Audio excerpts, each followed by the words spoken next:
শেখ হাসিনাকে মা ডেকেছেন একটা জমি পাওয়ার জন্য। ডক্টর মোহাম্মদ ইউনূসকে আপনি বাবা ডাকতেও রাজি আছেন জমির জন্য। ইদানিং মিডিয়াতে দেখছি আপনার সময়টা নাকি ভালো যাচ্ছে না, কেন? কেন স্টুডেন্ট প্রোটেস্টে আপনি সহমর্মিতা জানাননি বা একাত্মতা বোধ কেন জানাননি?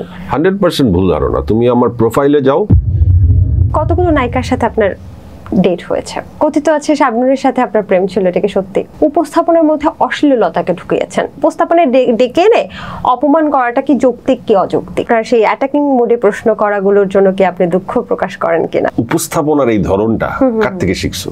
আপনার থেকে। তুমি স্ক্রিনে দেখে আমাকে তুমি এই চর্চাটা করো না। Hello and welcome to the mirror room. আজকে মিরর রুমের গেস্ট জনপ্রিয়, আলোচিত, সমালোচিত, নানান ধরনের বিশেষণে বিশেষায়িত। আমরা তার চেহারা দেখলেই আসলে বুঝতে পারবো তিনি কে। তিনি হচ্ছেন আমাদের সবার প্রিয় জয় ভাই। কেমন আছেন?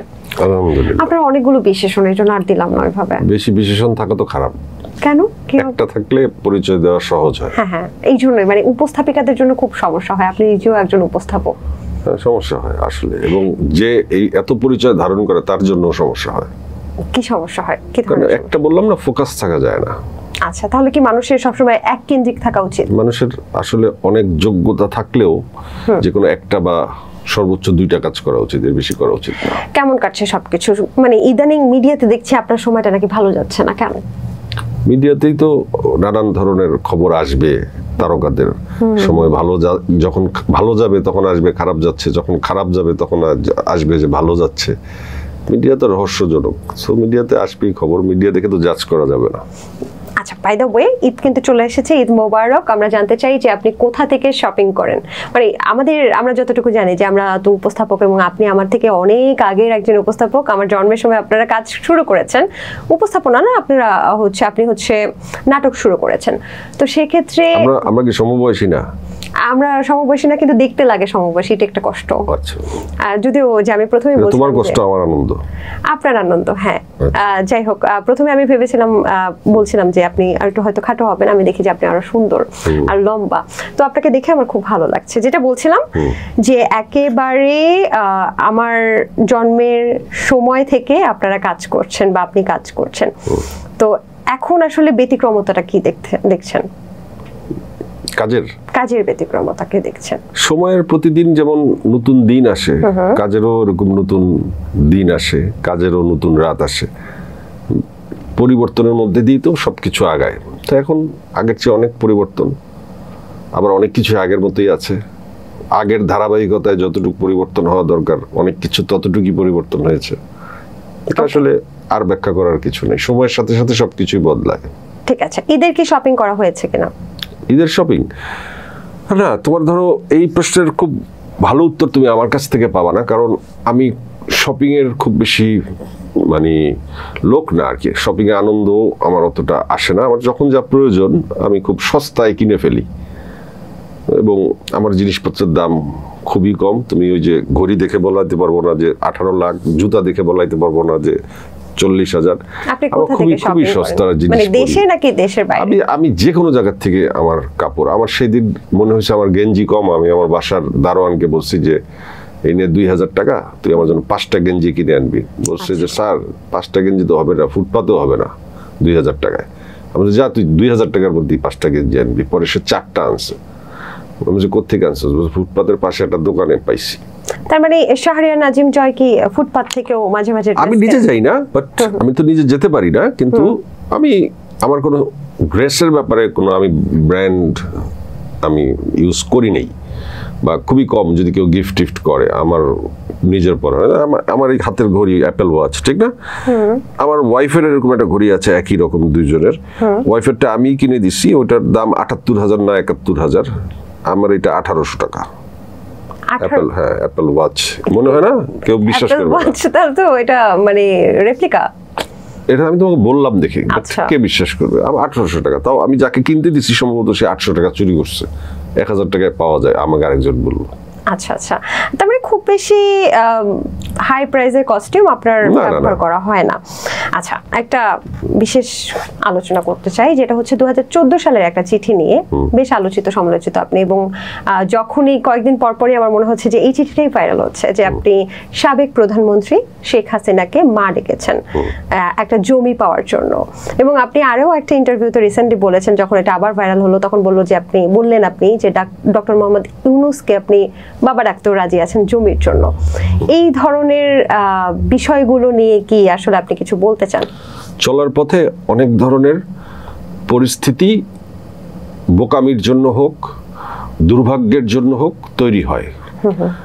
আবার সেই পরিস্থিতিতে মানুষ অনেক ভুল করে, সেই ভুলের মাসুলও মানুষকে দিতে হয়। তো আমি আমার এই ভুলের মাসুল অনেক দিয়ে ফেলছি, এটার জন্য আমি সরি বলছি বারবার। তারপরও একই প্রশ্ন বারবার করার পর দ্বিতীয় তোমার যে প্রশ্নটা, সেটার আমার উত্তরটা এইভাবে আসছে। ডক্টর মোহাম্মদ ইউনূস স্যারকে নিয়ে বলেছি, প্রয়োজনে তাকে বাবা ডাকবো এরকম বলেছি। বাট সেটাও এসেছে কেন, বারবার সরি বলার পরও যখন আমাকে একই প্রশ্ন করা হয় তখন আমি এই উত্তরটা দিয়েছি, এবং সেটাও একটা ভুল উত্তর। আসলে তুমি মানুষ হিসেবে তো ভুল করবাই, মানুষই তো ভুল করে। আমাদের চলার পথ সবসময় আমরা নির্ভুল থাকবো তা তো না। মানুষের ভিতরে লোভ আছে, মানুষের ভিতরে স্বপ্ন আছে, আশা আছে, বা আমি যেভাবে আমার পারসেপশন যেটা আরেকজনের সেটা নাও হতে পারে। যে কারণে আমি চিঠিটা লিখেছি বা আমি টাইপিং করা একটা চিঠি যেটা প্রকাশ পেয়েছে, সেটি প্রকাশ পাওয়াটাই কি যুক্তিসঙ্গত ছিল? একটি চিঠি আমি যদি চেয়ে থাকি, সেটা যারা আমাকে হেয় প্রতিপন্ন করার জন্য এটি প্রকাশ করে বারবার অপমান করার চেষ্টা করেছে বা করেছে সামাজিকভাবে, আমি মনে করি যে এটার জন্য আমি দুঃখ প্রকাশ, আমি অনুতপ্ত, এবং আমি বহুবার বিনয়ের সাথে সবাইকে বোঝানোর চেষ্টা করি। আপনি কেন দুঃখজনক, মানে আপনি অনুতপ্ত কেন? আমি একটু জানতে চাচ্ছি আপনার বিষয়গুলো, যে একটা জমি চাওয়া বা যারা কর্তৃপক্ষ তাদের কাছে জমি চাওয়াটা কি আপনি মনে করছেন যে, বা আপনারা মনে করছেন কি সেটা কি খারাপ? না, জমি চাওয়া তো খারাপ কিছু না, কিন্তু আমার চিঠিটার ভাষাটা এই সময়ের জন্য খুবই অনুপযুক্ত। সেটা কি তাহলে চাটুকারিতা হয়ে গিয়েছিল এই সময়ের জন্য? এটা তো যার কাছে চিঠি লিখেছি এই সময় তিনি গণহত্যার মূল আসামি। তো আমি তাকে যে চিঠি লিখেছি মা ডেকে, আমার যে ভাইরা জীবন দিল বা যে মানুষ যারা আন্দোলন করলো রাজপথে, তাদের এত কষ্ট হলো, তারা যে কোনো ছোট অন্যায়কেও এখন অনেক বড় চোখে দেখবে সেই সাবেক প্রধানমন্ত্রীর সাথে সম্পর্কিত। যেহেতু আপনাকে সবাই অনেক ভালো, জমি চাওয়াটা অন্যায় না, কিন্তু আমার চিঠির ভাষাটা অন্যায় ছিল, বা আমার চিঠির ভাষাটা এই সময়ের জন্য খুবই সেন্টিমেন্টাল ইস্যু, যে কারণে ছোটখাটো সব ইস্যুতেই মানুষ রেগে যাওয়াটাই স্বাভাবিক। সেই ব্যাপারে তো আপনি দুঃখ প্রকাশ করেছেন, তারপরে বারবার একই এখন এটা তো আমার দায়িত্ব না, এটা তো আমার দায়িত্ব না। আমি দুঃখ প্রকাশ করেছি বা ক্ষমা চেয়েছি, ক্ষমা যদি তোমার কাছে আমি চাই, তোমার মহানুভবতা যে তুমি আমাকে ক্ষমা করলা কি করলা না। তুমি যদি ক্ষমা না করো, আমি তো আর জোর করে তোমার কাছে ক্ষমা চাইতে পারবো না। তাহলে ওই চিঠি লেখার জন্য আমার যে শাস্তি প্রাপ্য, সেই শাস্তি আমার জন্য থেকে থাকলে আমি শাস্তিও পাবো। 2014 থেকে এখন অবধি প্রায় বলা যায় যে 10-11 বছর হয়ে গেছে, তাই তো? 15-25, যাই হোক। তো বারবার এই বিষয়টা কি কোনো বিশেষ মহল ভাইরাল করছে? আমি জানি না বিশেষ মহল কারা। এখন ধরো শত্রু তো মিডিয়াতে সবাই সবার সাথে, সবাই সবাইকে সন্দেহ করে। এখন তোমার যদি একটু খ্যাতি বেশি থাকে, তোমার যদি একটু লাইমলাইটে বেশি থাকো, তোমাকে নিচে নামানোর জন্য অনেক মানুষ বসে থাকে। এটা তুমি জানো, আমাদের এখানে যারা কাজ করে সবাই জানে। তো বাইরের শত্রু আছে, কারা করে, কি কারণে করে তা জানি না। মানুষের দুর্বলতা তো থাকবেই। আমার এই দুর্বলতা ছাড়াও আমার 1000 দুর্বলতা আছে। এখন তুমি আমার দুর্বলতাটাকে বারবার হাইলাইট করলে আমি লজ্জিত হব, অপমানিত হব, এবং সেই অপমান দেখে যখন তুমি খুব আনন্দিত হবা, আল্লাহর তরফ থেকে একসময় তোমার জন্য অপমান নির্ধারিত হয়ে যাবে। তুমিও কোনো না কোনো ছোট পচা শামুকে পা কাটবা এবং তুমিও কাঁদবা। সেটা তো অবশ্যই। তবে একটা বিষয় কিন্তু এখানে চলে আসে, অনেকে জিজ্ঞেস করে বা অনেকে জানতে চায়, যেহেতু আপনার অনেক ফ্যান ফলোয়ার্স, যে ওই সময়টা কেন স্টুডেন্ট প্রোটেস্টে আপনি সহমর্মিতা জানাননি বা একাত্মতা বোধ কেন জানাননি? 100% ভুল ধারণা। তুমি আমার প্রোফাইলে যাও, 3রা আগস্ট আমি যে পোস্টটি শেয়ার দিয়েছি সেটি ছিল শহীদ মিনারে সকলে জড়ো হয়েছে, সেই পোস্টটি আমি আমার প্রোফাইল থেকে 3রা আগস্ট আমি শেয়ার করেছি। 3রা আগস্ট সরকার সবচেয়ে শক্ত অবস্থানে ছিল যে এই আন্দোলনকে দমাতে হবে, সবার দিকে নজর ছিল। সেই সময় আমি আমার জায়গা থেকে, এক একজনের প্রোটেস্ট তো এক এক জায়গায়, কেউ রাজপথে প্রোটেস্ট করবে, কেউ ফেসবুকে করবে, কেউ টক শোতে করবে, কেউ মসজিদে করবে, কেউ জায়নামাজে বসে করবে, কেউ মনে মনে করবে। সবাই তো সব জায়গার উপযুক্ত না। এখন যেই মানুষটি রাস্তায় নামার সামর্থ্য আছে, সে মানুষটি যদি ভাবে যে সবাই রাস্তায় নামবে, তাহলে এখানেও একটু ভুল আছে। আরেকজন হয়তো রাস্তায় না নেমে বিদেশে বসে ফেসবুকে বক্তব্য দিচ্ছে এবং তার বক্তব্যে অনুপ্রাণিত হয়ে লক্ষ মানুষ রাস্তায় নামে। সেটা আমরা দেখেছি, হ্যাঁ, প্রবাসীদের ক্ষেত্রে ভূমিকা দেখেছি। কাজেই এটার মধ্যে কোনো ভুল নাই। যে ধরো লাস্টের দিকে বিষয়টি কি হয়েছিল, যে মানুষ যখন এই ছাত্রদের হত্যা দেখছিল, যে আমার ছেলের বয়সী, আমার 2 দিন পর আমার ছেলে যে বয়সী হবে, সেই বয়সী ছেলেরা মরে যাচ্ছে, এটা আসলে কোনো বিবেকবান, কোনো সুস্থ মস্তিষ্কের মানুষ এটাকে মানতেই পারে না। আচ্ছা, তার মানে আপনি আপনার জায়গা থেকে অবশ্যই স্টুডেন্ট প্রোটেস্টের সাথে ছিলেন। আরেকটা বিষয়, এই ঘটনার পরে আপনি নিশ্চয়ই অনেক হুমকি শিকার হয়েছেন।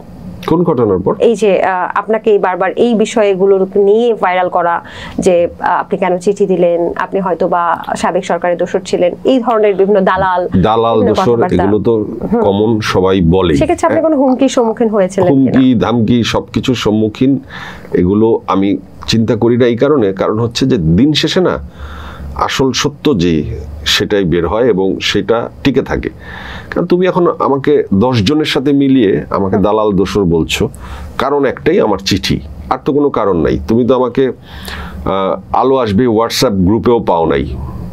তুমি আমাকে বিটিভির ছাত্র হত্যার সময় বিটিভিতে গিয়ে কান্নাকাটি করতে দেখো নাই। সেখানে যাননি কেন? আপনি কি দাওয়াত পাননি? আমি দাওয়াত সেভারাল টাইম পেয়েছি। এমনকি আমার কাছে এমন দাওয়াতও আসছে 3 তারিখ নাকি 4 তারিখ গণভবনে যাওয়ার, প্রধানমন্ত্রী শিল্পীদের নিয়ে বসতে চাইছে। ঠিক আছে, এমন দাওয়াতও কিন্তু আসছে। আচ্ছা, বাট আমি এইসবের ভিতরে যাইতামই না, যাবই না। কারণ হচ্ছে যে ওই সময়টা আমরা তো এত কিছু বুঝি নাই সাধারণ জনতা হিসেবে। হ্যাঁ, আমরা শুধু বুঝছি এতটুকুই যে আমাদের ছাত্ররা মারা যাচ্ছে, এটাকে আমরা টলারেট কেউ করতে পারতেছিলাম না। বাসা, বাড়ি, ঘর, কোথাও না। আমাদের মনে এটা একটা যন্ত্রণা ছিল যে আমাদের ছাত্ররা মরে যাচ্ছে, কেন ছাত্র মারা হচ্ছে, এটা তো হতে পারে না। তারপর একটা বিষয় আছে যে আপনি যেহেতু অনেকদিন ধরে মিডিয়াতে কাজ করছেন এবং আপনি বাইরের কান্ট্রিতে অনেক শো করেছেন, আমি যদি ভুল না করে থাকি, আপনার তো এই যে হুমকি ধামকি বা বিভিন্ন জটিলতার মধ্যে ফেসে যাওয়ার কারণে আপনি তো বাইরের কান্ট্রিতেও চলে যেতে পারতেন, সেই অপশন তো আপনার ছিল। আমি তো যেতে পারতাম কি, আমি এই 5ই আগস্টের পরে আমেরিকাতে আমার একটা শোর দাওয়াতে আমি গিয়েছিলাম এবং আমি সেখানে 3 দিন থেকে আমি আবার চলে আসছি। তা আমার যদি এত অপরাধ থাকতো, আমি যদি ভাবতাম যে আমার কাছে এমন কিছু আছে যেটা আমি একদিন ধরা পড়ে যাব, বা আমি এমন কিছু করেছি যেটা আসলে লিক হইলেই আমার জন্য ঝামেলা, তাহলে আমি আসতাম, আমি কাজ করতাম। আমার বুকে এত সাহস। আমি যেহেতু আমেরিকায় গেছি, আমি যেহেতু চলে যেতে পারছি, আমি কিভাবে কেন আসবো? আমি কেন তোমার সাথে স্টুডিওতে কথা বলবো? কেন আমি ওটিটির কাজ করব? কেন আমি এখানে দিন কাটাবো? আমি কিছু করি নাই অন্যায়। আমার দেশ, তুমি কি বলো, আমার বাংলাদেশ, এখানে আমার 45 বছর কেটে গেল, আমার দেশ, আমার জন্ম হয়েছে এখানে। তুমি যেমন তোমার দেশ, এটা আমার দেশ। আমি এখানে মানে এই দেশের অধিকার আমি ছেড়ে দিব? আমার দেশের সাথে আমার কোনো কম্প্রোমাইজ নেই। আমার যদি মরণ হয় এখানে, তুমি মেরে ফেলো আমাকে, আমার অপরাধ থাকলে। কিন্তু আমি বলি যে কারো মৃত্যুই যেন এইভাবে না হয়, বা কারোর উপর আক্রমণটাই যেন এইভাবে না হয় যেটা বিচার বহির্ভূত। পুলিশ আছে, আইন আছে, মানুষ আইনের কাছেই তো যাবে না। এগুলো আসলে আমাদের প্রত্যাশা না, মব জাস্টিস। না, এটা তো আমাদের প্রত্যাশা না, এবং এটার বিপক্ষে আমি, যে তুমি মানে উচ্ছৃঙ্খল ভাবে তুমি একেবারে জনমত তৈরি করে তুমি রাস্তায় ধরে বিচার করে দিলা। আইন আছে, এটার সময় গেছে। আচ্ছা, একটা সময় বুঝলাম যে সরকার 5ই আগস্টের পর যখন পালায় গেল, তখন দেশে আনস্টেবল, নতুন সরকারের জন্য প্রথম অবস্থায় ট্যাগেল করা কঠিন। কিন্তু এখন আমি মনে করি যে এটা একদমই কেউ টলারেট করছে না। আচ্ছা, সবাই জানতে চায় একটা বিষয় যে আমি যতটুকু জানি আপনাদের মিডিয়ার অনেক শিল্পীরাই ওই পূর্বাঞ্চলের কিছু প্লট কিন্তু পেয়েছে বরাদ্দ। তো সবাই জানতে চায় আপনি কি আসলে সেই চিঠিটা যে লিখেছিলেন বরাদ্দ পেয়েছিলেন? তারপর শোনো, আমি তোমাকে একটা কথা বলি, পূর্বাঞ্চলের এই প্লটকে এত হাইলাইট করার কিছু নাই। পূর্বাঞ্চলের প্লট তোমার জন্য আছে, তুমি জানো সেটা। শিল্পীদের জন্য কোনো আগে লটারিও ছিল না, শিল্পীদের ডেকে ডেকে সবাইকে প্লট দেওয়া হয়েছে, সরকারি প্লট। এটা শিল্পী কোটা কোটা আছে শিল্পীদের। তুমি যদি দেশের স্বনামধন্য শিল্পী হও, তুমি একটি প্লট পাবা সরকারের কাছ থেকে। এবং তুমি জানো যে ধরো এই ধরনের প্লট আমাদের কি, আমাদের তৌকির আহমেদ অভিনেতা, বিপাশা হায়াত অভিনেত্রী, দুইজন না ওনারা হাজব্যান্ড ওয়াইফ? আবুল হায়াত স্যার অভিনেতা না? এক একজনের 10 কাঠা করে পূর্বাঞ্চলের জমি ওনারা পেয়েছে, লটারি তো ওনাদের অংশগ্রহণ করতে হয়নি। জাহিদ হাসানের আছে, মৌরও আছে, প্রত্যেক সিনিয়র আর্টিস্টের আছে। তা আমি আমার সমসাময়িক আর্টিস্টরা সবাই পেয়ে গেছে। তো ওই সময় অ্যাপ্লিকেশন তো করতে হবে, যে পাইছে সে একটু কানের কাছে এসে বলেও নাই তুমি অ্যাপ্লিকেশন করছো, জিজ্ঞেসও করে নাই, তখন বুঝিও নাই। পরে যখন এটার তুমি আমার কাছ থেকে শুনে তুমি একটা ইনফরমেশন পেলা না, যে তুমি যদি জানো যে তোমার জন্য জমি একটা প্রাপ্য, তুমি কাজ করলে যেমন রেমুনারেশন প্রাপ্য, তেমনি শিল্পী কোটায় জমি প্রাপ্য ছিল। এরপরে যখন শিল্পীর সংখ্যা বেড়ে গেল, জমির সংখ্যা কমে গেল, এটাকে লটারির মধ্যে ফেলে দিল। আচ্ছা আচ্ছা, ঠিক আছে। মানে আপনি কি বরাদ্দটা পেয়েছিলেন কিনা? শুনো তুমি ঘটনাটা, তাহলে কি আমি আমার প্রাপ্য জিনিসটা আমি নিতে পারি নাই? যখন আমি পারি নাই, তখন আমি এই চিঠির মাধ্যমে 2014 সালে আমি বরাদ্দ পেয়েছিলাম। পাওয়ার পরে আমাকে সবাই বলল আশেপাশের যে আপনি, তখনও কনফিউশন এই সরকার নিয়েছিল, কারণ ইলেকশন ওনারা মানে নিজেরা করতো, তো ওইটাকে একটা ধারা বলে 13 এ ধারা, বলছে যে এই ধারায় আপনি যে ধারায় জমি পাইছেন, এই সরকার গেলে আপনার জমি থাকবে না। তখন আমি এই জমি সাথে সাথে রাজুকের মধ্যে বিক্রি করে দিই। ঠিক আছে, বিক্রি সামান্য পয়সা, এবং তখন 20 লাখ টাকা 22 লাখ টাকা আমার দিতে হয়েছিল, এবং আমি 43 লক্ষ টাকায় বিক্রি করছি, মানে 20-23 লাখ টাকা আমার লাভ হয়েছিল ওই জমি। সেটা দিয়ে আমি একটা রেস্টুরেন্টও দিছিলাম বনানীতে। সেটা কি অবস্থা? সেই রেস্টুরেন্ট 6 মাসের মধ্যে আমার পুঁজি সহ হাড়িপাতির সহ উঠে গেছে। চেন্নাই এক্সপ্রেস চলে নাই, আমি চালাতে পারি নাই। কি মনে হয় জয় ভাই, এই যে টিকটকারদের সেলুন ব্যবসা চলে, তারপর টিকটক না, আমার সময়টা তো এখন তুমি এখন 25 সালের সাথে চিন্তা করলে হবে না, ওইটা তো আমি 2014-15 সালের গল্প বলতেছি। প্রতি বছর তো সিনারিও চেঞ্জ হয় না। 14-15 সালে যে ছেলেটাকে মেয়েটাকে তুমি চিন্তা না, সে আজকে সুপারস্টার না? আচ্ছা, 14-15 সালে যে সুপারস্টার নায়ক ছিল বা নায়িকা ছিল, সে আজকে হারিয়ে গেছে না? এরকম অনেক ঘটনা তো আছে। একদমই। গুরুগম্ভীর আলোচনা থেকে একটু বেরিয়ে এসে আপনার মতো করে একটা মজার প্রশ্ন করতে চাই, যদি আপনি অনুমতি দেন। অনুমতি? আচ্ছা, অনুমতি দিলেন। জমির জন্য সাবেক প্রধানমন্ত্রীকে মা ডেকেছেন, আরেকটা কথা বলেছিলেন যে সাবেক প্রধানমন্ত্রীর ছেলে জয়ের সাথে আপনার নামের মিল আছে। অপু বিশ্বাসের ছেলের নামও জয়, আপনি কি অপু বিশ্বাসকে মা ডাকবেন? মানে ধরো জয় নামে যত ছেলে পৃথিবীতে আছে, এটা মজার ছেলে, তাদের মারা তার সন্তানকে তো জয় নামেই ডাকবে। আচ্ছা, জয় নামে ডাকবে যখন, একই জায়গায় যদি ওই সন্তানরা থাকে, কোনো কেউ যদি জয় বলে ডাকে, সবাই তো এমন করে তাকাবে, তার ভিতরে আমিও একজন। ধরো অপু বিশ্বাসের ছেলে জয় আমার সামনে খেলতেছে, আমি এখানে বসে আছি, ডাক আসলো জয়, আমি কি তাকাবো না? তাহলে কি? তাহলে উত্তর তুমি বুঝে নাও। মানে অপু বিশ্বাস, মানে এটা তো একটা কমন সেন্সের কথা। অপু বিশ্বাস আমার মা কিভাবে? মানে তুমি জয় নামটি যেই সমস্ত সন্তানের, সেই সমস্ত সন্তানের মারা তাদের সন্তানকে জয় বলে যখন ডাকবে, সেখানে যদি আমি উপস্থিত থাকি, আমিও তাকাবো। তার মানে সে মা না খালা না চাচা না দাদি, আমি তো জানি না। তো একটা কমন সেন্সের ব্যাপার। আচ্ছা, আপনাকে যদি সংস্কৃতি মন্ত্রী করা হয়, আপনি কি কোন বিষয়টা চেঞ্জ করে ফেলতে চান, বা আপনি কি আদৌ হবেন? আমি জানি আপনি রাজনীতি করবেন না, আমি রাজনীতি আগ্রহী না। আচ্ছা, আমরা ধরে নিই। এবং আমি সংস্কৃতি মন্ত্রী হতে আগ্রহী না।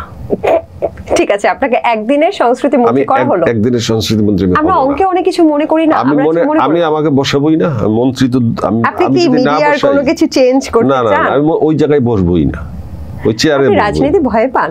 রাজনীতি ভয়ের পিছনে আমার আগ্রহ নাই। কেন? ভালো লাগে না। কিসে আগ্রহ?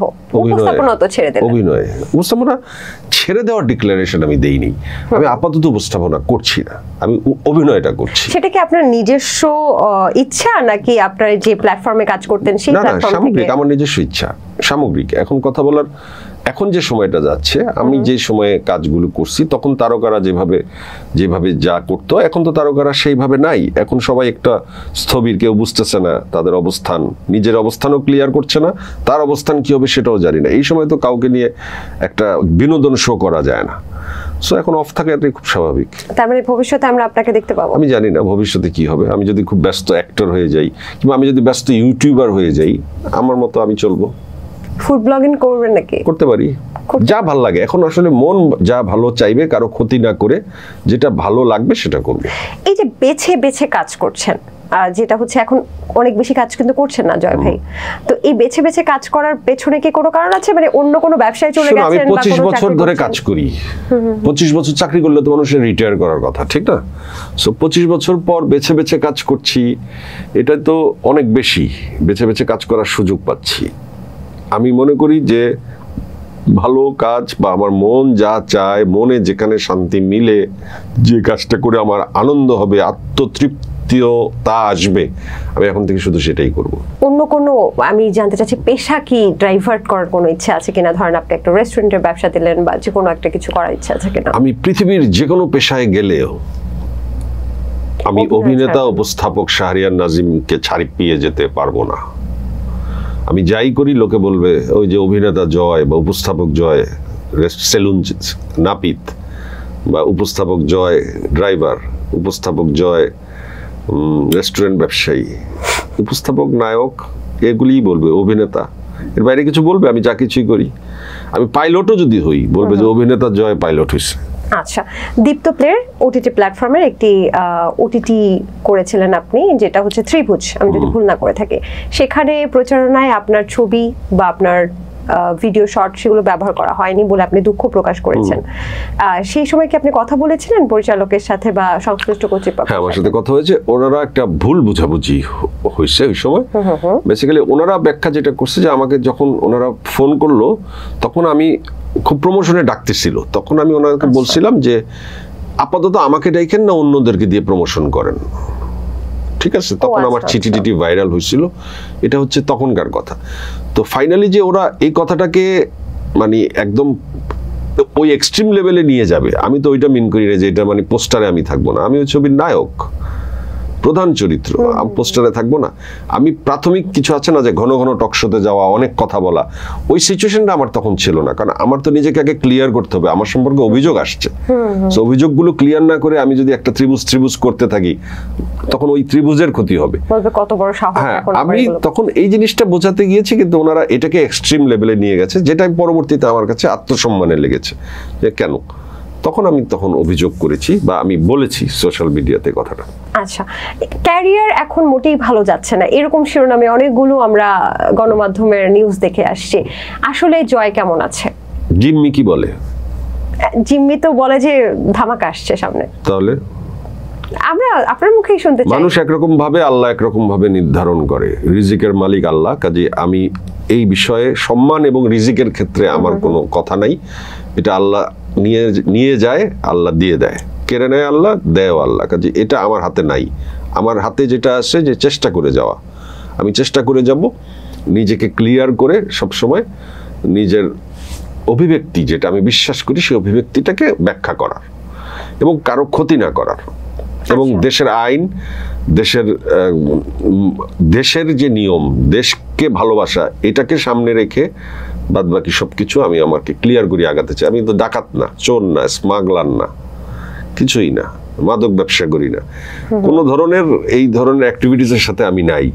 এবং সে কারণেই আমার মনে হয় যে এটাই আল্লাহর রহমত, যে আজকে যদি আমি অনেক কিছুর নেতা হতাম, অনেক কিছুর সাথে জড়িত থাকতাম, তাহলে এই সময় হয়তো আমাকে নিয়ে আরো অনেক বেশি চর্চা হতো।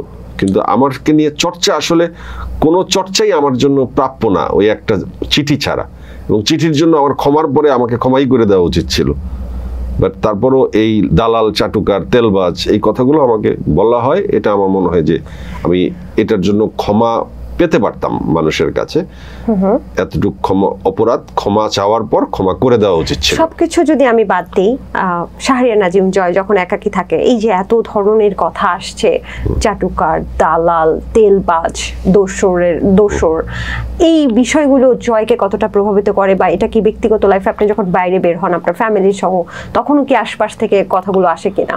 না, এটা তো গত মানে এই সময়টাতে তো রিসেন্টলি তো এই ঘটনাগুলো তো একটা বাস্তব ঘটনা, এটা তো অস্বীকার করার কিছু না।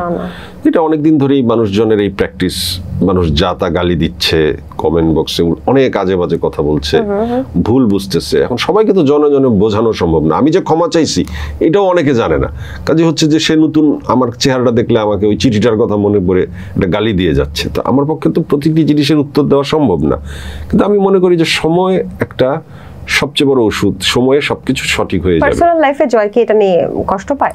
এই 8 মাস কষ্ট পাইছি না, যে আমি দোষ করলাম না কিন্তু আমাকে দোষী বলা হচ্ছে, আমাকে গালি দিচ্ছে, এটা কষ্ট না? এটা তো অবশ্যই কষ্ট। ঠিক আছে, একটু মিডিয়া নিয়ে কথা বলি। ইন্ডাস্ট্রিতে নতুন নায়ক আসে না কেন? ইন্ডাস্ট্রির খুব কঠিন জায়গা, পুরাতনরাই তাদের অস্তিত্ব টিকিয়ে রাখার জন্য হিমশিম খাচ্ছে। একটা নতুন ছেলে এসে সে সারভাইভ করা খুবই কঠিন। সে যদি প্রখর ট্যালেন্টেড না হয় এবং তার পেছনে যদি ব্যাকআপ না থাকে, এই ইন্ডাস্ট্রিতে, বাংলাদেশের ইন্ডাস্ট্রিতে খুবই কঠিন। যতটুকু জানি আপনি মঞ্চনাটক থেকে এসেছেন, এবং আপনার মনে হয় সর্বশেষ মঞ্চনাটক হচ্ছে ঘৃতং পিবেত, এরকম কিছু ছিল? ঘৃতং পিবেত ছিল, কিন্তু এটা কি সর্বশেষ? এরপর কি আর নাটক করেছিলেন? না, আমরা মূলত অক্টোপাস নাটক করতাম লোকনাট্য দলের, ওই শোটাই আমি রেগুলার করতাম। মঞ্চ মিস করেন?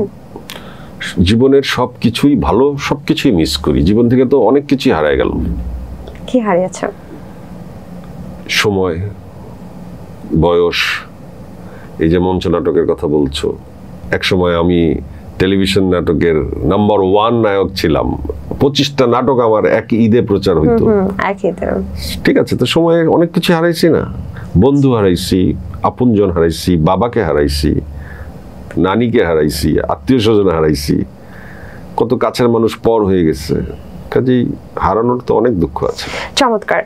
মিষ্টি জান্নাত প্রসঙ্গে একটু আসতে চাই। মিষ্টি জান্নাতকে নিয়ে আপনি সম্প্রতি না, বেশ কয়েকদিন আগে আপনি বেশ ভাইরাল হয়েছিলেন, এবং আপনারা দুজনকে ডিজিটাল চুলাচুলি যেটাকে আমরা বলি, বা কাদা ছুড়াছুড়ি দেখেছি আমরা ডিজিটালি। তোমার প্রশ্ন ভুল।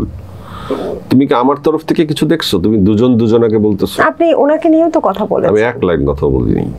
আমি যে আমার যে বক্তব্যের রেশ ধরে সে কথা বলা শুরু করেছিল, তারপর আমি তার সম্পর্কে কোনো একটা লাইনও বলি। রিসেন্টলি কিন্তু তিনি বলেছেন আপনাকে নিয়ে, সে আশিক বানায়া যে গানটা আছে আমরা সবাই জানি, আমাদের চাইল্ডহুড একটা চমৎকার সং পছন্দের, সেই সংটা রিমেক করতে চায়। একটু আবেদনময়ী একটা সং আর কি। আপনি দেখেছেন, হয়তো দেখেছেন। আমাকে নিয়ে যদি সে চাঁদেও যাইতে চায়, এটা তার ইচ্ছা। আমার তার সম্পর্কে কোনো বক্তব্যই নেই। আচ্ছা, আমাকে তো এটা বলেছে, আপনাকে নাকি জানানো হয়েছে, আপনি নাকি হেসেছেন, সম্মতি, নীরবতা তো সম্মতি। আমি তোমার সামনে কথা শুনেও হাসতেছি। কেউ যদি আমাকে নিয়ে কোনো কিছু, আমাকে মারার পরিকল্পনা করে কিংবা আমাকে ভালোবাসারও পরিকল্পনা করে, যেটাতে আমি আগ্রহী না, যার ভালোবাসা পেতে কিংবা যার দ্বারা আশিক বানায়া করতে আগ্রহী না, আমি তো কথা বলতেই আগ্রহী না এই বিষয়ে। এটা আমার তো এটা কি আগ্রহী না আগ্রহী, এটা অনেক পরের উত্তর। তোমাকে তো স্টেপ বাই স্টেপ আসতে হবে। তুমি ধরো প্রশ্ন করছো, দুর্বল গেস্ট হলে তোমার প্রশ্নে ফেসে যাবে, কিন্তু আমি তো দুর্বল গেস্ট না, আমি অনেক অভিজ্ঞ গেস্ট। আপনি আমার থেকে অনেক শক্তিশালী না, তোমার থেকে শক্তিশালী এই কথাটা তুমি ভুল বললা। তুমি আমাকে যে প্রশ্ন করছো, স্টেপ বাই স্টেপ উত্তর তোমাকে শুনতে হবে। যে আমি এই বিষয়ে আগেও কথা বলি নাই, এখনো কথা বলবো না, এটার মানে তুমি যেভাবে ভেবে নাও। আচ্ছা, তাহলে আমার আরেকটা প্রশ্ন আছে, যে আপনাদের সম্ভবত কোনো একটা মুভি বা কোনো একটা কাজের কথা চলছিল, সেই সময়টা আপনারা পাবলিক স্টান্ট করার জন্য একে অন্যকে, যেমন মিষ্টি জান্নাত আপনাকে বলেছে থাপ্পড় মারবে, জুতা পেটা করবে, এরকম নানান ধরনের কথা বলেছে। একে অপরে মিলে কোনো কিছু করি নাই। আমি এটা কি পাবলিক স্টান্ট ছিল না আপনাদের? আমি এটা তার সাথে আমি কোনো কিছুতেই মিলি নাই, একদম ভুল কথা।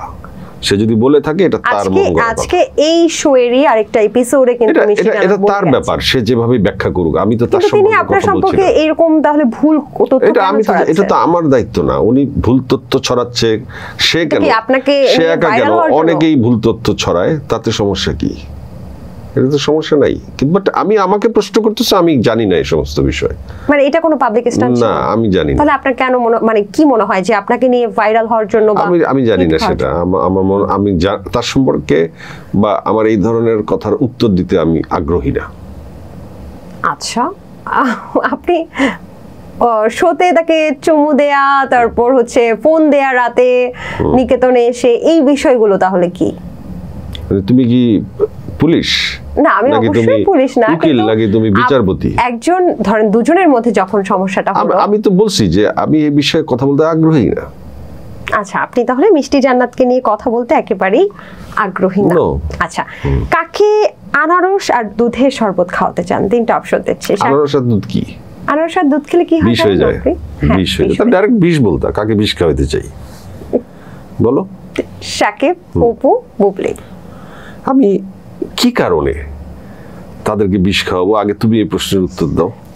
ধরেন এখন আপনাকে দেওয়া হলো একটা গেমস, শোনো, তিনজনের মধ্যে আপনাকে উপস্থাপনার এই ধরনটা কার থেকে শিখছো? আপনার থেকে। এটার মধ্যে কিন্তু আরো কিছু পয়েন্ট আছে, এখনো শিখছি ভাইয়া, পুরোপুরি আপনার মতো হতে পারি। স্ক্রিনে দেখে আমাকে তুমি এই চর্চাটা করো না। তাহলে আপনার বাসায় গিয়ে তালিম? বাসায়ও তোমার যাইতে হবে না। তাহলে কোথায় যাব? তুমি একদিন আমার সাথে আমার ক্লাস করো। আচ্ছা, ফোনে, টেলিফোনে, সামনাসামনি আইসো না, কারণ সামনাসামনি আসলে আবার কোন বদনাম বা অভিযোগ হয়। টেলিফোনে আমাকে আমার টাইম নিয়ে আমার থেকে 2-3 ঘন্টা লিসেন নিও। এটার ব্যাকে কিন্তু অনেক কিছু থাকতে হবে। এই ধরনের প্রশ্নের শুধু করে গেলে হবে না যে কাকে বিষ খাওয়াইতে চান আর বোকার মতো গেস্ট উত্তর দিয়ে দিবে অমুককে বিষ খাওয়াইতে চাই, এবং তারপর ভাইরাল হয়ে যাবে এবং তার সাথে সম্পর্ক খারাপ। তাহলে আপনার মতো করে প্রশ্ন করি, তুমি এখন আমার মতো করবা নাকি? জি জি, আপনি যেমন ধরনের প্রশ্ন করেন আমি তেমন ধরনের। কারণ কি তুমি কি আমাকে কপি করতে কেন বসছো? আমি কপি করতে বসেছি কারণ আপনি আমার শোটা কি কপি শো? না না, কেন, কে বলেছে? আপনি আমার সিনিয়র, আপনাকে কেন কপি করব না? তো আপনাকে যেহেতু পেয়েছি, সবাই যেহেতু আপনি যেহেতু সবাইকে প্রশ্ন করেছেন, আপনি নাটক এবং সিনেমায় কোন কোন আর্টিস্টের সাথে শুয়েছেন? এই ধরনের প্রশ্ন আপনিও করেছেন।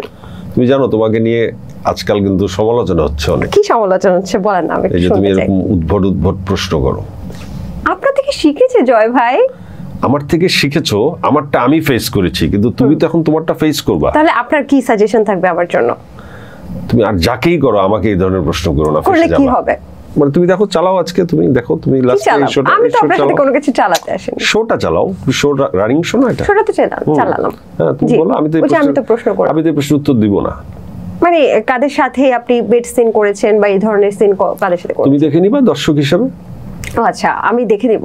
মানে যেহেতু আমি একজন অভিনেতা, আমি শুইতেই পারি, আমি বসতেও পারি, হাঁটতেও পারি নায়িকার হাত ধরে।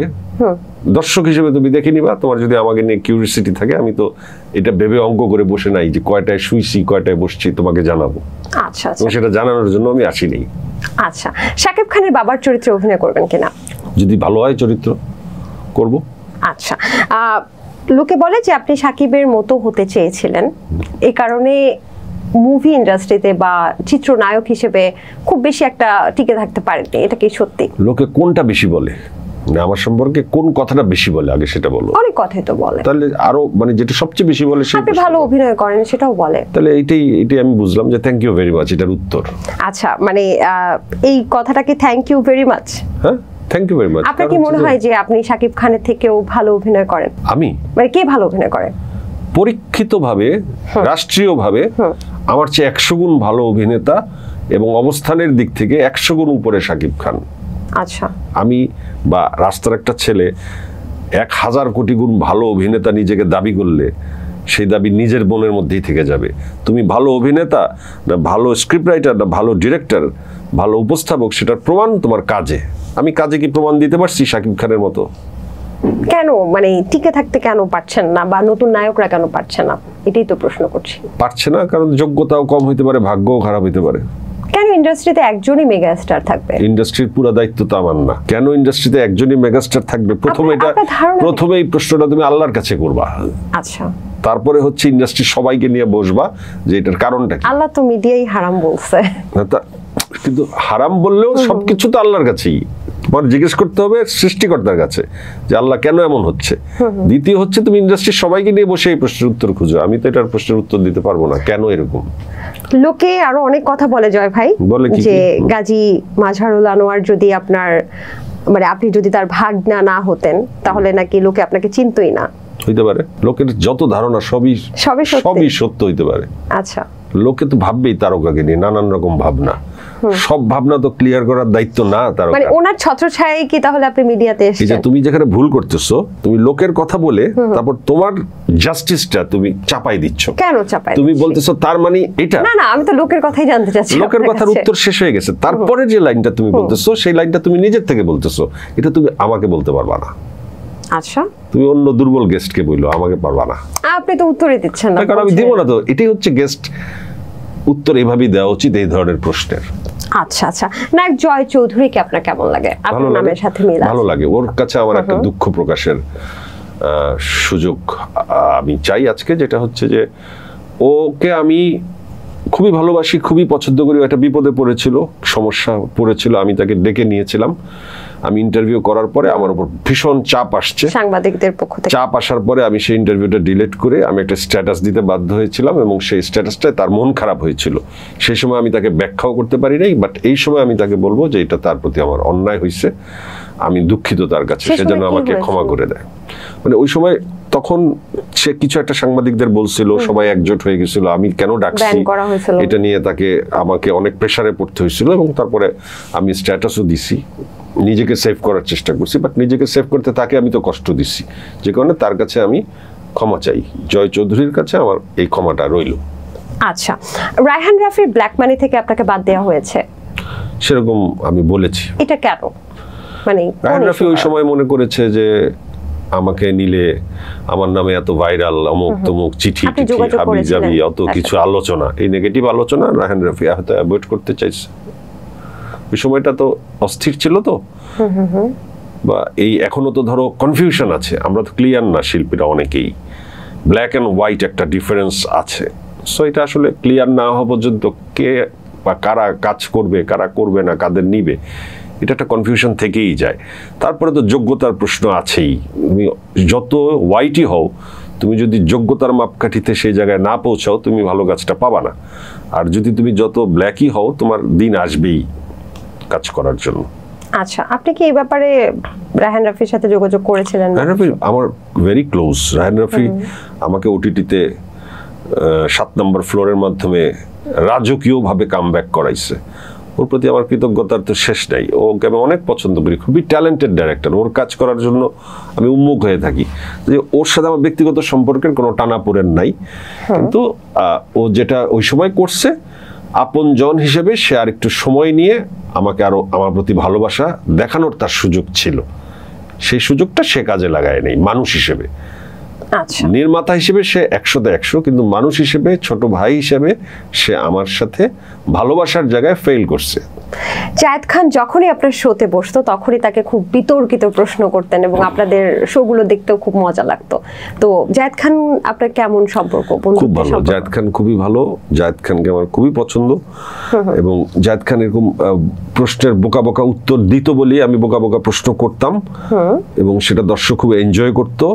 যেমন আজকের পর তুমি আমাকে নিয়ে আর শোই করবা না, কারণ আমি বোকা বোকা উত্তর দেই না, তুমি মজাও পাবা না।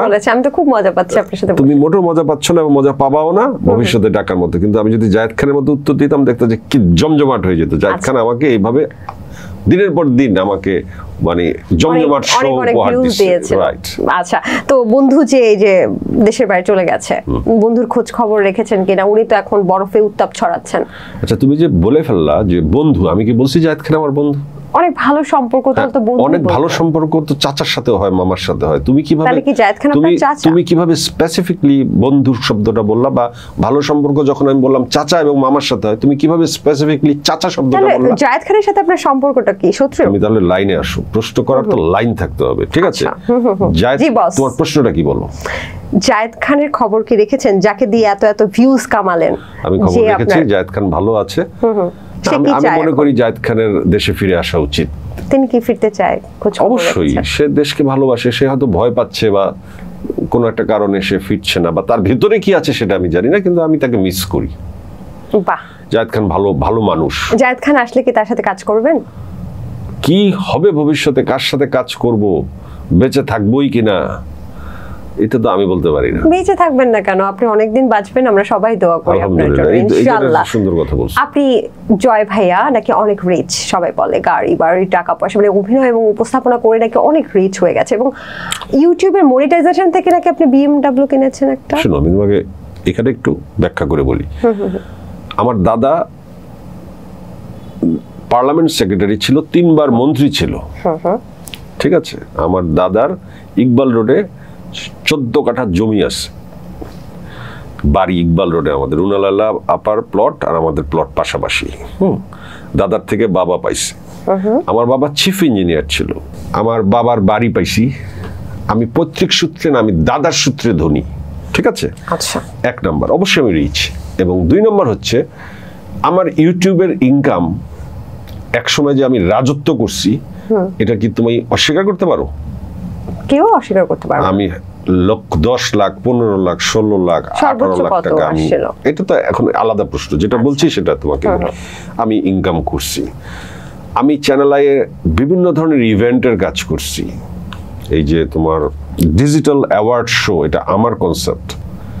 প্রথম বাংলাদেশের ডিজিটাল অ্যাওয়ার্ড শো, সেটি আমার কনসেপ্ট, চ্যানেল আইতে আমি চালু করেছি, সেটা বিক্রি আমি করেছি।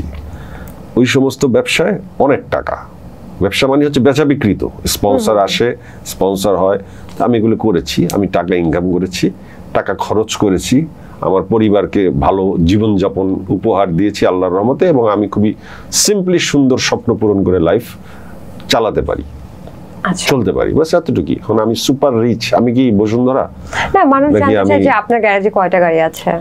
আমার গাড়ির শখ অনেক ছিল, আমি পুরান গাড়ি কিনতাম আর বিক্রি, হ্যাঁ পুরনো, মার্সিডিজ থেকে শুরু করে সবই আমার, পাজেরো থেকে শুরু করে সবই আমি কিনছি বিক্রি করছি। এবং যে আমাকে গাড়ি দেয়, সে আমাকে দেওয়ার সময়ও ওইটা মাথায় রাখে যে এটা 2 দিন পর আমি দিয়ে দিব, আবার তার থেকে আরেকটা নিব, ঠিক আছে। এই মুহূর্তে তো একটা ভাঙা গাড়ি আছে, যে গাড়িটা 2.5 লাখ টাকা দিয়ে নিছি। কোন ব্র্যান্ড? ছোট্ট টয়োটা, 2.5 লাখ টাকা দাম। এখন BMW মার্সিডিজ না, এখন BMW মার্সিডিজ চলার সময় না। এখন নিজের অস্তিত্বই রক্ষা হবে কিনা সেটা জানি না। মানুষ যেভাবে দালাল বলে, মানুষ যেভাবে তেলবাজ বলে, মানুষ যেভাবে ঘৃণা করে, সেভাবে আমার অস্তিত্ব থাকে কিনা সেটাই আমি জানি না। আমি এখন মার্সিডিজ চালাবো না। জয় ভাই, আপনাকে সবাই অনেক বেশি ভালোবাসে, আপনি শুধুই মনে হয় কিছু মানুষের কথা শুনে আমার সোশ্যাল সামাজিক যোগাযোগ মাধ্যমের কমেন্টস গুলো আমাকে ডিসহার্টেড করে। আচ্ছা, আপনি এখন যে বাড়িটাতে থাকছেন ওটা কি নিজের বাড়ি কিনা? হ্যাঁ। আচ্ছা, আপনি তো মানুষের হাড়ির খবর বের করেন, আপনার ব্যক্তিগত লাইফ অতটা বেশি কিন্তু সামনে আসে না। আপনার ব্যক্তিগত লাইফ সেটা তো আমার পলিসি। কি পলিসি? মানুষের ব্যক্তিগত লাইফ একেবারে ছড়ায় দেন সবার। আমি এই শর্তে আসছি এখানে যে এই উপস্থাপনা পেশায় যে আমি তোমাদের জীবনের কাহিনী বাইর করব, কিন্তু আমার জীবনের কাহিনী বলতে হবে আমাকে না। আজকে তো আপনি অভিনেতা হিসেবে আসছেন। এখন তুমি কি জানতে চাও স্পেসিফিক? আপনার ব্যক্তিগত, আপনার বাড়িতে কে কে আছেন, আপনার আমাদের ভাবি কেমন আছে, আপনার সন্তানদেরকে নিয়ে। প্রশ্ন কিন্তু খুবই সহজ সরল হয়ে যাচ্ছে তোমার। সহজে তো, আমি কি আরো খারাপ? আমার একটা স্ত্রী, 2টা সন্তান, 2টা ছেলে। আমার একটি ছেলে, ছোট ছেলের নাম আজান, সে অসুস্থ, তোমরা অনেকেই জানো, তার চিকিৎসা চলে ব্যাংককে, আমাকে যেতে হয় তাকে নিয়ে প্রায়। এবং এটা আমাদের একটা বাচ্চা যদি অসুস্থ থাকে, তাকে নিয়ে একটা স্ট্রাগল থাকে, সেই স্ট্রাগলটা আমাদের আল্লাহর রহমত আমরা তাকে নিয়ে করছি। সম্পর্কে কিছু বলবেন? মানে না, এটা সবাই আমার ফেসবুকে যারা আছে আমার জানে, দেশের অনেক মানুষই জানে, আমাদের ব্লগিং দেখে। সো আজানের জন্য দোয়া চাই যেন আজান সুস্থ হয়ে যায়, এটাই। আচ্ছা, আর আরেকজন সন্তান? আরেকজন আয়াত নাম, ও স্কুলে পড়ছে। স্কুল কোন ক্লাসে? ওকে ছোট বানাইতে চাই, ও খালি বড় হইতে চায়, সামনে ও লেভেল দিবে। মাশাআল্লাহ। আপনার বয়স কত হলো জাতি জানতে চাই? 45। এত সহজে বয়স বলে ফেললেন আপনি? হ্যাঁ, বয়স তো মাপা যায়। আচ্ছা আচ্ছা, প্রতিদিন শরীর চর্চায় কতক্ষণ সময় দেন? না, শরীরের প্রতি যত্ন নিতে হবে। আচ্ছা, এটা খুবই ইম্পর্টেন্ট। এটা চেষ্টা বাড়াতে হবে, শরীর ঠিক করতে হবে, চেহারা সুন্দর করতে হবে, এগুলি সবই সম্ভব। মানে কোন চালের ভাত খেলে আপনার মতো স্বাস্থ্যবান হওয়া যেতে পারে? আমি কি মোটা বেশি? সেটা তো স্বাস্থ্যবান বলেছি না, কোন চালের ভাতটাত না, আসলে সুস্বাস্থ্যের অধিকারী হওয়ার জন্য একটা ডিসিপ্লিন লাইফ দরকার। এই ডিসিপ্লিন লাইফটা আসলে একটা রেগুলার প্র্যাকটিস। এটা খুবই, রমজান মাসে এই সুযোগটা আসে মানুষের জীবনে। মানুষ যদি এই সময়টা কাজে লাগাতে পারে এই অভ্যাসটাকে, তাহলে আসলে তার জীবনে এই চেঞ্জটা আসে। আমরা তো কাজে লাগাতে পারি না, বা অল্প অংশ পারি। আমি মনে করি যে ফিটনেস এখন একটা মেজর প্রায়োরিটির জায়গায় চলে গেছে। বাহ, চমৎকার। কতগুলো নায়িকার সাথে আপনার ডেট হয়েছে, এবং তাদের মধ্যে কি 3 জন নায়িকা আছে যারা আপনার ক্যারিয়ার নষ্ট করার পেছনে ছিল? আমি এই ধরনের প্রশ্নের উত্তর দিব না। দিতে চাচ্ছেন না? না, এই ধরনের প্রশ্নের উত্তর আমি দিব না। কথিত আছে শাবনূরের সাথে আপনার প্রেম ছিল, এটা কি সত্যি? খুবই সস্তা প্রশ্ন, উত্তর দিব না। সস্তা লাগছে আপনার কাছে? তোমার কাছ থেকে এই ধরনের প্রশ্ন আমি আশা করি না। তুমি জেনারেল মানে যারা আসে গেস্ট, তাদেরকে তুমি এই ধরনের প্রশ্ন করো, কিন্তু আমি ভেবেছিলাম যে তুমি আমাকে অনেক উন্নত প্রশ্ন করবা। কোন উন্নত, কি ধরনের প্রশ্ন? শিখাই দিলে তো অন স্টেজে তো মানে এটা হয় না তো। এই উপস্থাপক এবং গেস্ট, এটা কিন্তু একটা পরীক্ষা ক্ষেত্রের মতো। এই জায়গাটা কিন্তু খুবই ডেঞ্জারাস। এই চেয়ারটা কিন্তু খুবই গরম। এই চেয়ারে আমি দীর্ঘদিন বসা ছিলাম। সেই চেয়ারের গরম নেওয়া কিন্তু খুব কঠিন ব্যাপার। তুমি কিন্তু গরম তাওয়ার উপর বসে আছো, এবং তার চেয়েও বেশি আমি একজন গেস্টেরও জানতে হবে কোন ধরনের প্রশ্নের উত্তর দেওয়া যায়, কোন ধরনের দেওয়া যায় না। একজন সিনিয়র হিসেবে আপনি আমাকে অনেক পরামর্শ দিবেন, সেগুলো আমি খুব সুন্দরভাবে নিচ্ছি। না, আমি তো পরামর্শ শোতে বসি নাই। এটা কি পরামর্শ শো? আপনি ইতিমধ্যে দিয়ে দিয়েছেন, আমি সুন্দরভাবে নিচ্ছি, এবং আমি আরো বেটার কোশ্চেন করার চেষ্টা করছি ভালোর জন্য যদি হয়ে থাকে। কথায় কথায় একদমই। মানুষ আপনাকে কষ্ট দেওয়ার জন্য না। মানুষ আপনাকে কেন এত পছন্দ করে? আমাকে পছন্দ করে তো এটা আমি এখন খুঁজেই পাই না। এখন তো দেখি সবাই অপছন্দ করে। আচ্ছা, পছন্দ করার লোকের সংখ্যাই খুঁজে পাচ্ছি না। আমি তো শুধুমাত্র আমার তো মনে হয় যে শুধুমাত্র আমার মা, আমার বউ, আমার বাচ্চারা আমাকে পছন্দ করে, আর কেউ পছন্দ করে না। তাহলে কি সবাই গালাগালি করে? সবাই তো আমি দেখি গালাগালি করে। আচ্ছা, উপস্থাপনার একটি নতুন ধরন আপনি আত্মপ্রকাশ করেছেন, বা আপনি পরিচিত করেছেন আমাদের কাছে, যে উপস্থাপনার মধ্যে অশ্লীলতাকে ঢুকিয়েছেন, এটা লোকে বলে। এটা আপনি কিভাবে দেখেন কথাটা? আমার উপস্থাপনা নিয়ে গবেষণা হওয়া উচিত। অনেক অনেক অনেক গবেষণার গুলোর কাগজ আমার কাছে আসা উচিত। তারপর আমি একটা ব্রিফ দেব। তুমি একটা ছোট্ট প্রশ্ন করবা আর আমি এটার উত্তর দিয়ে দিব। এটা তো এত বড় উপস্থাপনাকে তো এত ছোট ফ্রেমে আনবো না। আমি এত বড় কাজ করে ফেলাইছি, যে কাজটাকে এত ছোট উত্তরে আমি এক কথা বলে দেব না। আপনি কি করণ জোহরকে কোনোভাবে ফলো করেন বা করতেন? তোমার কি আমাকে গে মনে হয়? মানে এই প্রশ্নটা কেন করলা? কেন? করণ জোহর তো গে, আমি যতটুকু জানি। আচ্ছা, ঠিক না? তাকে তো মেইলি মনে হয়। তা তুমি কেন, কোন সাইড থেকে আমাকে করণ জোহর লাগলো তোমাকে? না, আমি বলো, ধরেন একটা আর্টিস্ট যখন আপনার, তুমি বলতে পারো উনি অতিথি নিয়ে শো করে, আমি অতিথি নিয়ে শো করি, তুমি এখন করো, তো তুমি কি করণ জোহর? না, কিন্তু আপনার কথা তুমি কি দেবাশিস বিশ্বাস? Never ever. আমি সমৃদ্ধি থাকবো, কিন্তু কথা বলার ওয়ে অফ টকিং এ আমরা কিছুটা মনে হইছে করণ জোহর বলে। আপনাকে বাংলাদেশের গুলিস্তানের করণ জোহর বলে, গুলিস্তানের করণ জোহর বলে। সব মানুষ তো বলে, মানুষের বললাম না, ভালোবাসা না দেখে হিউমারাস ওয়েতে আসলে বিভিন্ন অশ্লীল জোকস, অ্যাডাল্ট জোকস বলে ফেলে, কিন্তু আপনারটা একেবারে সরাসরি স্পষ্ট ভাষায় অশ্লীল প্রশ্নগুলো আপনাকে করতে আমরা দেখেছো। ওকে, তোমার যদি এই বিষয়ে কোনো অভিযোগ থাকে এবং তোমার যদি এই বিষয়ে কোনো স্টেটমেন্ট দেওয়ার থাকে, তুমি দেওয়ার স্বাধীনতা রাখো, বাট আমি এই বিষয়ে উত্তর দিব না। যেমন একজন গেস্ট যদি আসে, তাহলে আপনি তাকে জিজ্ঞেস করতে পারেন যে তার চরিত্রটা কেমন ছিল, বা নাটকের অভিনয়টা কেমন ছিল, কাজটা করতে কেমন লেগেছে, কিন্তু তার বদলে আপনি আসলে ব্যক্তিগত লাইফগুলোকে, শিল্পী সত্তাকে বের করে ব্যক্তিগত লাইফগুলোকে কিন্তু বেশি হাইলাইট করতেন, যে তার হাড়ির খবর কি, তিনি কয়টা বিয়ে করেছে, তার বয়স কত, কয়টা সুগার ড্যাডি আছে, বিভিন্ন ধরনের কথা। তো এই প্যাটার্নটা যে চেঞ্জ করে ফেললেন, এটা কি অনেকটা এখন বলে যে যারা হচ্ছে শিল্পী, তাদের প্রতি এখন মানে মিডিয়া ইন্ডাস্ট্রি শুনলেই নাক সিটকায় মানুষ। সেটা শুধুমাত্র আমার কারণে, সেটা যাদের কারণে, বা যে উপস্থাপক বা সাংবাদিকদের কারণে, তাদের মধ্যে অন্যতম আপনি, এটাও লোকে বলে। এই বিষয়টাকে আপনি কিভাবে দেখেন? আমি লোকের এই কথা আলাদাভাবে কোনো উত্তর দেব না। আমি এটা অনেক বড় কাজ। আমি অনেক 6-7 বছরের উপস্থাপনার ক্যারিয়ার নিয়ে আমি এক বাক্যে কোনো উত্তর দেব না। এটা নিয়ে তো গবেষণা হওয়া উচিত। আচ্ছা, তাহলে জয় ভাইয়ের উপস্থাপনা নিয়ে একটা গবেষণা দরকার আছে। আমি তো মনে করি, কারণ যে ইন্টারভিউ আমি নিয়েছি, সেই ইন্টারভিউর মধ্যে যত তথ্য আছে মানুষ সম্পর্কে, সমাজের বিভিন্ন শ্রেণীর মানুষ নিয়ে, এটা নিয়ে তো অবশ্যই গবেষণা হচ্ছে। এমন তো অনেক হয়েছে, আমরা যেটা বাহির থেকেও দেখেছি, আমি জানি না ব্যক্তিগতভাবে কি হয়েছে, যে অনেকে আপনার উপর খুব চটে গেছে, যেমন মেহের আফরোজ শাওন, সেটা তো সবসময় চটে গেছেন উপস্থিত। শোনো, এখন তুমি যে আমার সাথে কথা বলতেছো, আমি তোমাকে কিন্তু খুব অ্যাগ্রেসিভ ভাবে উত্তর দিতে হচ্ছে, কারণ তোমার বলটা খুব স্ট্রং। সো আমার ব্যাটটাও স্ট্রং হইতে হবে। আমি ব্যাটটা উঠায় রাখলে আমার উইকেটটা পড়ে যাবে। সো আমি যখন হোস্ট ছিলাম, আমার গেস্টরা যদি ব্যাট উঠায় রাখছে, তার উইকেটটা পড়ে যেত। যারা স্ট্রং গেস্ট, তারা ব্যাটটা ঠিকঠাক জায়গা মতো রাখতো, তার উইকেট পড়তো না। সো তোমার বুঝতে হবে যে হোস্ট যেমন প্রশ্ন করার অধিকার রাখে, আসলে খেলাটা, উত্তর দেওয়ার খেলাটা হচ্ছে গেস্টের কাছে। একদমই আমি তো সেটাই জানতে চাচ্ছি যে উপস্থাপনায় ডেকে এনে অপমান করাটা কি যৌক্তিক কি অযৌক্তিক? না, মোটেও অপমান করার জন্য প্রশ্ন করা হয় না। তুমি যদি প্রশ্ন করো, আমি তো অপমানিত হচ্ছি না, আমি আমার উত্তর দিচ্ছি না। তোমার কোন একটি প্রশ্নের যেটি আমার কাছে দেওয়ার মতো মনে হয় নাই, আমি উত্তর দেই নাই, তাহলে ওই চেয়ারের কি দোষ? দোষ তো আসলে আমার। যদি আমি উত্তর দিয়ে দিতাম, আমি দোষী হয়ে যেতাম বা আমি কালার হয়ে যেতাম। আমি উত্তর দেই নাই, একটা সুন্দর অনুষ্ঠান হচ্ছে। জয় ভাই, আপনাকে অসংখ্য ধন্যবাদ এই ধরনের প্রশ্নের উত্তরটা দিতে। এই কথাটা অনেক সময় আমি বুঝাতে পারি না, যে আপনি যে কথাটা বললেন যে অনেক সময় উপস্থাপকরা অনেক প্রশ্ন করে ফেলে, যে প্রশ্নগুলোর উত্তরটা আপনি কিভাবে দিবেন সেটা সেইভাবে ভাইরাল হবে। তাহলে হয় কি, দোষটা উপস্থাপকের একার থাকে। আর তুমি যখন উত্তরটা দিয়ে ফেলো বোকার মতো, তখন তুমিও দোষী হয়ে যাও। তুমি এভাবে বললা কেন, এটাও তো আসে। তখনই তো গেস্ট উপস্থাপকের উপরে ক্ষিপ্ত হয় যে আমাকে কেন এভাবে প্রশ্ন করা হইল, বাট উত্তরটা কেন ভাই এভাবে দিলা। কিন্তু অ্যাগ্রেসিভ কোনো আচরণ হয়ে গিয়েছিল কি কোনো উপস্থাপনার ক্ষেত্রে? ধরেন না, বরং গেস্ট হিসেবে অ্যাগ্রেসিভ হয়ে গেলাম আজকে তোমার সাথে। আচ্ছা, না আমি এখনো কিন্তু আপনাকে অ্যাগ্রেসিভ পাইনি। আপনি আবার রাগ করলে মারটার দেন না? না, না, মানে হেসে বা মিষ্টি মিষ্টি কথা ওইভাবে তোমার সাথে বলা হয়নি। তো সুন্দরী মেয়ে তুমি, তোমার সামনে আরো সফট ইন্টারভিউ দেওয়া উচিত ছিল।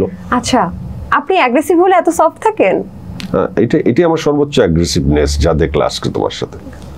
আমি অ্যাগ্রেসিভনেস এখনো দেখিনি। তাহলে তো ভালো, তাহলে আমি খুবই বাহ। আচ্ছা, বেঁচে গেলাম। চমৎকার।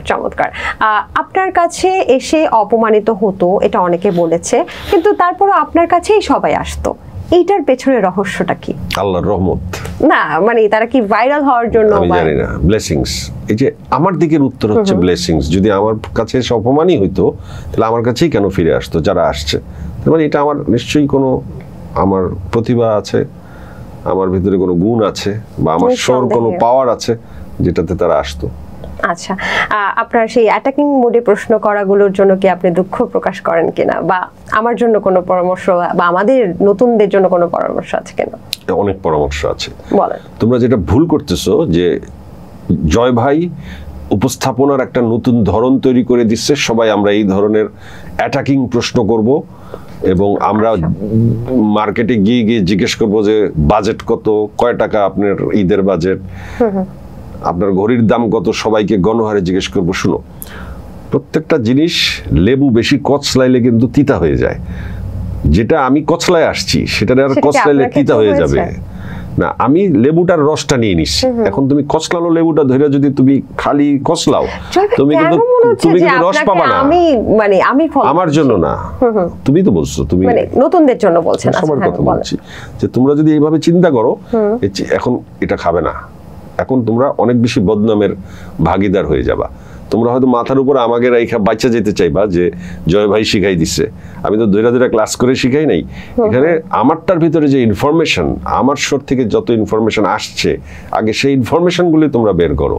তারপর মানুষের সস্তা বিনোদনগুলো দিয়ে মানুষকে আসলে এন্টারটেইন করো। বাট ইনফরমেশন কোথায় তোমাদের শোতে? আচ্ছা, আমরা আগে জানতে চাই। ধরো আমি পরিমণিকে ইন্টারভিউ করলে আমি তার সম্পর্কে আগে সব জানবো, দেন আমার দুইটা টপিকস থাকবে যেটা ভাইরাল হবে বা যেটা দিয়ে সে বিতর্কিত হবে, তুমি আলোচিত হবা। কিন্তু তুমি ইনফরমেশন তো আমাকে 8টা দিবা। তোমাদের শোতে কোনো ইনফরমেশন নাই, তোমাদের শোতে শুধু আসে খালি সস্তা কথা। ইনফরমেশন বের করো। আজকে পুরো শোতে কি আপনি সস্তা কথা বলছেন? আমি আমার শোর কথা বলছি না, আমি ইন জেনারেল বলছেন। আচ্ছা, সেক্ষেত্রে আরেকটা বিষয় আসে যে আল্লাহ প্রদত্ত যে সৃষ্টি, যে সৌন্দর্য বা মানুষের অবয়ব, সেখানকে সেই বিষয়গুলোকেও ছোট করে আপনি অনেক সময় কটাক্ষ করেছেন আপনার শোতে এনে। সেই বিষয়গুলো আমি কি কিছু উদাহরণ দিব? যেমন আপনি মোহাম্মদ ইকবালকে বলেছেন টাকলা, প্রিন্স মামুনকে বলেছেন টিয়া পাখির মতো দেখা যায় চুল। তারপর শাবনূরকে যখন জড়িয়ে ধরলেন, বললেন যে খুব শুকনা মানুষকে জড়িয়ে ধরেছি, তার বডি শেমিং করেছেন।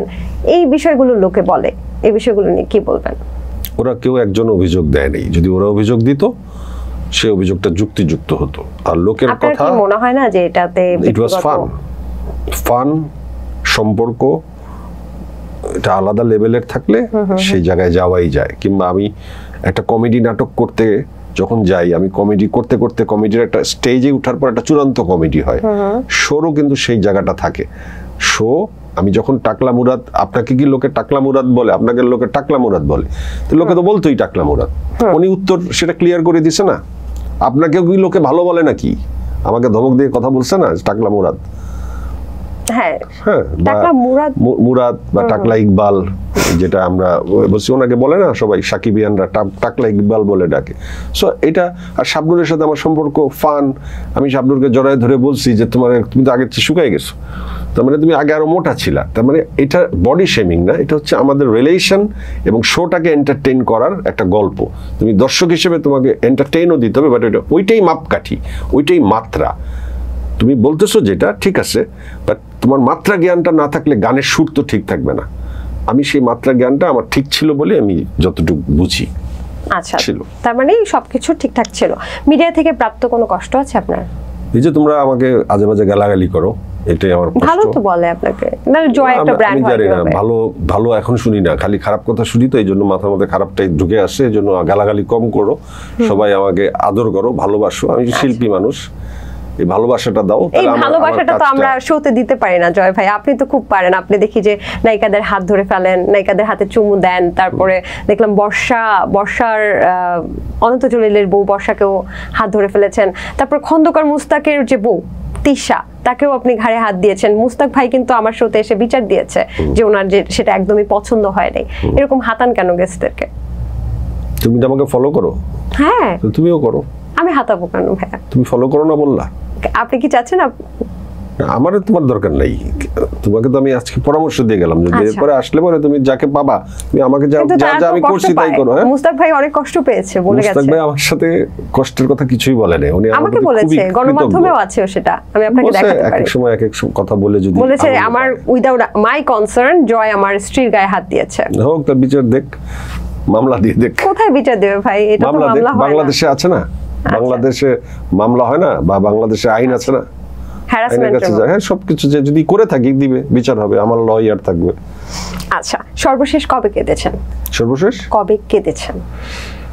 হ্যাঁ, কান্না হয় প্রায়, আল্লাহর কাছে কাঁদি, নিজের অনেক অনেক আপনজনের জন্য কান্না পায়, ঠিক আছে, ছেলের জন্য কান্না পায়, বাবা নাই বাবার জন্য কান্না পায়। এই যে মানুষ ভুল বুঝে যখন, তখন কষ্ট লাগে, বোঝাতে পারি না যখন অনেক কিছু করেও যে আমার কোনো অপরাধ নাই, আমি তেমন কোনো অপরাধী না, আমি একজন মানুষ, যার ভুল হতে পারে কিন্তু অপরাধ নাই। ভুল সবাই করতে পারে মানুষ, কিন্তু অপরাধ করাটা অপরাধ। একদমই একদমই। তো এই জায়গাটা যখন বোঝাতে পারি না তখন কষ্ট হয়, চোখে পানি আসে, কান্না আসে। চাই যে একটা সুন্দর ভুল বুঝাবুঝির অবসান হোক সকলের প্রতি, সকলের। আমরাও সেটাই চাই, যেন ভুল বুঝাবুঝির অবসান হোক। এবং শিল্পীদের প্রতি, আসলে শিল্পীদেরকে তো আমরা আসলে শিল্পী সত্তা হিসেবেই চিনি। শিল্পী অনেক বড় পৃথিবীব্যাপী। তুমি যদি দেখো নেটফ্লিক্স, প্রাইম, অ্যামাজন, হইচই, চরকি, এই যে কাজগুলো হচ্ছে আমাদের, এত ভালো ভালো, এত বড় বড় শিল্পীর যে কত বড় ক্ষমতা, শিল্পী যে কত বড় ক্রেজ। আজকে একটা টাইটানিক ছবির নায়ক লিওনার্দো, তাকে যদি দেখো তুমি, কেমন তোমার স্পিরিট লাগবে। তো এত বড় শিল্পী আমাদের চোখের সামনে উদাহরণ থাকার পর, আমরা যখন শিল্পীরা ছোটখাটো ধরো ইস্যুতে আমরা খুব অপমানিত হই, সেই অপমান থেকে আমরা শিক্ষা গ্রহণ করে আমাদের বাকি জীবন আসলে সাজাতে হবে সবার। এখনো আমি মনে করি, যেমন আমাদের একটা রাজনৈতিক যে ভুলগুলো আমাদের অনেক শিল্পীর হয়ে গেছে, আমরা তেলবাজি, চাটুকারিতা, যারা অনেক বেশি করে ফেলা হয়েছে বা করা হয়েছে, বা সিস্টেমটাই এমন ছিল যে করতে বাধ্য। তো এই কালচার থেকে আমাদের বের হয়ে আমাদের আসলে সবার হতে হবে, কোনো দলের না। বাংলাদেশে অনেক দল থাকতে পারে, রাজনৈতিক অনেক মতাদর্শ থাকতে পারে, অনেক ধর্মও আছে, কিন্তু একজন শিল্পী সবার হবে।